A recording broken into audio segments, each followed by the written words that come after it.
ሻሎም የአባቴ ብሩካኖች በመላ ዓለም ላይ ሆናችሁ በሶሻል ሚዲያ በሚሰራጨው ፕሮግራም ባላችሁ በታውናችሁ እየተባረካችሁ የምትገኙ የማታውቁ ወንድማችሁ ነብይ ማቲ ነኝ። ዛሬ ትንቢታዊ መልእክት ይዤ መጥቻለሁ። በሶሻል ሚዲያ በማህበራዊ ድረገጾች በሚሰራጨው ፕሮግራም እንግዳና አዲስ ከሆናችሁ ለዚህ ሚዲያ ፎሎ ማድረግ ተቀላቀሉ። እግዚአብሔር በልቤ የሰጠው መልእክት ለእናንተ ማወጅ እፈልጋለሁ።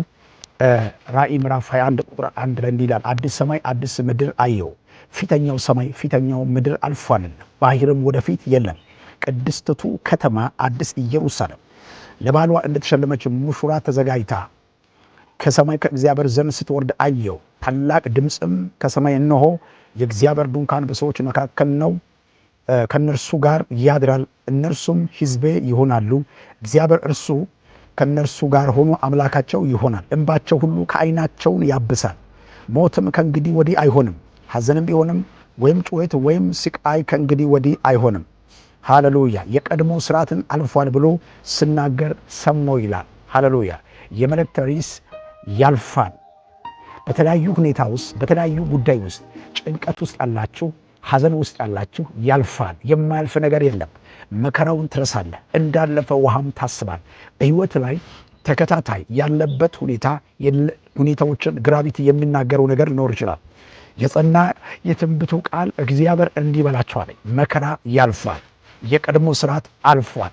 እግዚአብሔር አምላክ አዲስ ነገር በህይወት ላይ ያደርጋል። አዲስ ነገር በዘመን ላይ በህይወት ላይ በኑሮ ላይ ታይቶ በማይታወቅ ጉዳይ ላይ አዲስ ሰማይ አዲስ ምድር አዲስ የሆነ በህይወት ላይ መዋቅሮ ይጀመራል። አማን ብለን ለሚቀበል ሰው እናገራለሁ። እንዴት ይሆናል? ሊሆን ይችላል ወይ በምትሉት ነገር ላይ መልእክት አለኝ። አዲስ ነገር ታያል። መልእክት አለኝ። እንግዳ ነገር ታያል። መልእክት አለኝ። ተስፋ በቆረጥክበት ነገር ላይ ሁሉ ነገር አልፎ እግዚአብሔር አምላክ በኢየሱስም በህይወት ላይ አዲስ ነገር ያደርጋል። ሃሌሉያ! መጽሐፍ ቅዱስ በዕንባቆም ምዕራፍ 2 ላይ እንዲህ የሚል ቃል አለ። ዕንባቆም በመጠበቂያ ላይ ቆማለሁ ካለ በኋላ አንባቢው ይፈጥን ዘንድ ራእዩን ጻፍ። ራእዩ እስከተወሰነ ጊዜ ነው፣ ወደ ፍጻሜ ይቸኩላል ይላል። መከራ አልፎ የጭንቅ ጊዜን አልፎ የችግር ወቅቱ አልፎ በአንተ ህይወት ላይ ያንን ያለፈውን መከራን የምትረሳበት ማዳኑን የምታወራበት ጊዜ ቅርብ ነው። ሄለው ለሚሰማ ለአንድ አማኝ እናገራለሁ። ከዚህ ደቂቃ ጀምሮ መከራው አልፏል፣ ችግሩ አልፏል፣ የማይመቹ ነገሮችን ሁሉ አልፏል። እዚህ ቦታ ላይ አዲስ ሰማይ አዲስ ምድር ፊተኛው ሰማይ ፊተኛው ምድር አልፏል።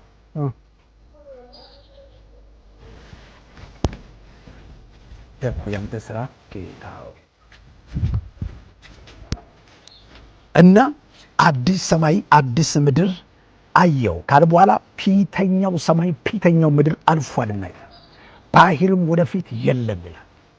ቅድስት ኢየሩሳሌም ለባሏ እንደተሸለመች ሙሽራ ሆና ስትወርድ አየሁ አለ ሐዋርያ ዮሐንስ። ያለፈውን ምዕራፍን ያንን ወቅት አለፈ። የማያልፍ ነገር የለም። አሁን በህይወት ላይ በዘመን ላይ የነበረው ነገር የምታልፍበት ወቅት ነው። በምንም ሁኔታ ውስጥ ልትሆን ይችላል። በምንም ጭንቀት ውስጥ ልትሆን ይችላል። ይሄን ትንቢቱ ቃል ለሚሰማ ሰው ላመነው ሰው ሆኗል። ከዚህ ደቂቃ ጀምሮ ከዚህ ሰኮንድ ጀምሮ በኢየሱስ በህይወት ላይ አዲስ ነገር ይሆናል። እንባቸው ሁሉ በጣም ደስ የሚለው ቁጥር 3 ላይ ታላቅ ድምፅ ከሰማይ እነሆ የእግዚአብሔር ድንኳን በሰዎች መካከል ነው፣ ከነርሱ ጋር ያድራል፣ እነርሱም ሕዝቤ ይሆናል። እግዚአብሔር እርሱ ራሱ ከነርሱ ጋር ሆኖ አምላካቸው ይሆናል። እንባቸው ሁሉ ከዓይናቸውን ያብሳል ይላል። ሞትም ከእንግዲህ ወዲህ አይሆንም። በየትኛው በህመም ውስጥ ያላችሁ፣ በየትኛው ይህንን ስትሰሙ ከእናንተ ከአቅም በላይ በሆነባቸው ችግር ውስጥ ያላችሁ የእግዚአብሔር ቃል ዛሬም ያው ነው። ሊጸልላችሁ ከኔ ጋር በመንፈስ ሁኑና የትኛው ህመም ቢሆን ከአቅም በላይ የሆነ ከአቅማችሁ በላይ የሆነ እንዲሁም በሐኪም የተረጋገጠ ያልተረጋገጠ ህመም ውስጥ ያላችሁ ከኔ ጋር በእምነት እንጸልይ። ብራዲ ኮምባሴ ላዳጋምቦስ ኦልቬ ሻምባራ የትኛው መከራ ደልዳላ ይሆናል። የትኛው ችግር ከህይወታችሁ ይወገዳል። ባዶነት በሙላት ይቀየራል። አዋጅ በአዋጅ ይሻራል። የእግዚአብሔር እጅ በላችሁ ላይ አወጅኩ። ማላዲ ኮሰሊባ የትኛው የታመመ ሰው፣ በህመም ውስጥ ያለው ሰው፣ ግራ መጋባት ውስጥ ያለው ሰው ከዚህ ደቂቃ ጀምሮ አዋጁ ይሻር። ተአምራት ይሆን፣ ድሉ የእናንተ ይሆን። ከዚህ ደቂቃ ጀምሮ አውጀዋል በኢየሱስ ክርስቶስ ስምና ስልጣን። የትኛው መከራ አለፈ፣ ችግሩ አለፈ፣ ሞት አለፈ፣ ሐዘን አለፈ፣ መልካም ነገር ሆኗል በኢየሱስ ስም። እንደ ተባረካችሁ አምናለሁ። ይህንን ለ20 ሰው ለ70 ሰው ሼር አድርጉልኝ። ለምትችሉ ሰው ሼር አድርጉልኝ። እጆች የተባረኩ ይሁን። ለቤቱ አዲስ ከሆናችሁ ፎሎ እና ሰብስክራይብ በማድረግ ቤተሰብ ሁኑ። ወዳችኋለሁ። ተባረኩልኝ። ሻሎም። የጌታ ሰላምና አብሮነት ከእናንተ አይለይ።